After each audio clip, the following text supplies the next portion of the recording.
And if that works out, could we do something better and bigger? The problem that people usually have on the internet when I throw out the word work for free is young people are like, remember that part where you told us that we were broke and we don't have any money? So I'm not trying to dismiss that at all, but I do think we have to be honest about the fact that when we're young, you're going to have to work harder than you think, longer than you think, doing stuff you don't like with people you probably don't like until eventually you get the right to do something really interesting.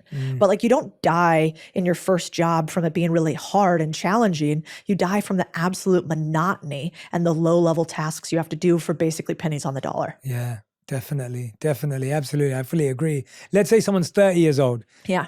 Or 30 to 35. They worked 10, 15 years after graduating. They've been at the same company. Maybe they've moved once. Yeah. I was actually talking to someone like this yesterday. She's been at this one company for 6 years. It's a great company, great on her resume, but she's like, I don't really want to be here. I don't think this is where I see my future. But I'm so scared of quitting. I don't know how to invest. I probably didn't save that much anyway. Now I feel bad about it. Ooh. I'm probably feeling a bit of shame and guilt that I didn't save that much over the last 10 years. Yeah. What would I do, Cody? Well, one, I would say these days you do not have to have money to make money, which is incredibly powerful. So when I think about it, if I'm 30 and I am at a company like that, what would I do today? Well, I would actually probably sit down and figure out, what am I actually skilled at that somebody else would pay me for?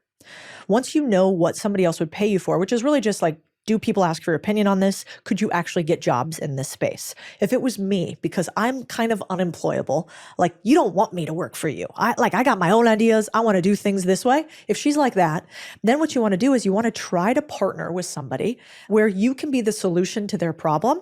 And because you understand what I call deal making, which is really the language of money, you can negotiate an ability for you to own part of a thing in order for you to have one of three outcomes. If she can figure out if she can help a business grow its revenue, make more money, if she can help a business cut its costs, or if she can help decrease the pain of a business owner, you can negotiate your way into a business and have equity in it and upside. And I wish somebody had taught me that earlier, because this is what consultants do. This is what private equity firms do. This is what some of the largest institutions in the world do. I call it expertise to equity. But if I was her, I'd say, don't go find another job.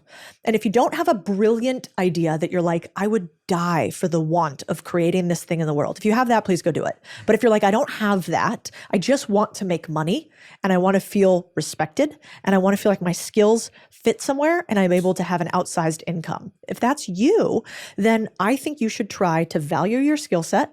Then you should try to negotiate for an upside deal with somebody. And you should try your hand at this game called ownership, which is where you say, hey, small business, I know how to market. Can I help you market at the side while I'm working on this company? And because I help you grow your revenue by 50%, could I keep 10% of the 50% I grow? Do you think a small business owner would say yes to that? Of course they would, because there's no downside.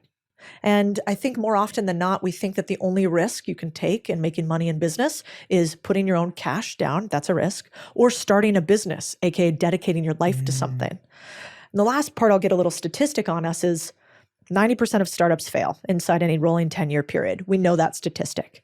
Most startups make $0 for the first 3 years. After that, the average entrepreneur makes about $46,000 a year, which is great, but not when you've been making zero for 3 years. And then on top of that, we've got this nation of people who have all these bills to pay.